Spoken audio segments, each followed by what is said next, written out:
Faisant fi de la polémique née de la décision de mettre en berne les drapeaux français en hommage à Jean-Paul II, Jean-Louis Debré a demandé cet après-midi aux députés d'observer un instant de silence pour le pape.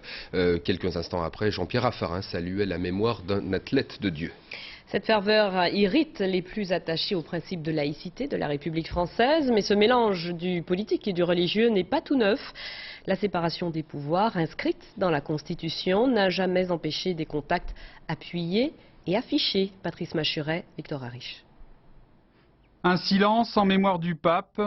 Le pouvoir législatif rend hommage au pouvoir religieux. Et dans les couloirs, des députés français n'hésitent pas à afficher leur foi. Ceci veut dire simplement, toi tu me connais, tu sais qui je suis. Je ne t'oblige pas à me suivre, mais tu sais qui je suis. C'est au moins le mérite de la clarté, ça n'impose rien à personne. D'autres, pratiquants ou non, préfèrent distinguer politique et religion. Tous ceux d'ailleurs qui se servent d'un fait privé, 8 gosses sur les genoux, la jolie femme n'est pas de maîtresse, et après la religion, eh bien je sais que d'ordinaire, ces ayatollahs terminent mal.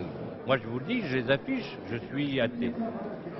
Mais je respecte beaucoup ceux qui croient.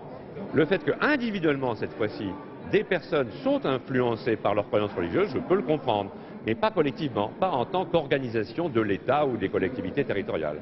Enfin, certains trouvent encore le sujet tabou. Leur religion. Je ne peux pas répondre à ça. Donc voilà. Non, moi je réponds pas, j'ai le droit.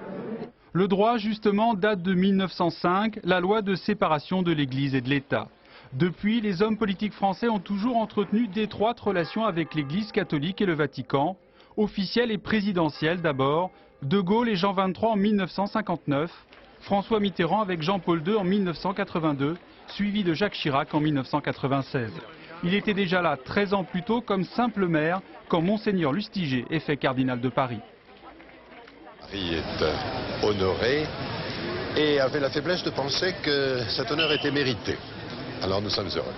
Jacques Chirac est un catholique pratiquant et à titre privé, cette fois, se montre sans problème dans la Maison de Dieu. Ici, en août 2001, comme tous les ans, la messe dominicale de Bormes-les-Mimosas dans le Var. Une tradition peut-être héritée d'un autre locataire de l'Élysée, Georges Pompidou et Madame, à Carjac dans le Lot en 1973. Franchir la frontière entre l'Église et l'État, hier comme aujourd'hui, semble bien être une tradition française.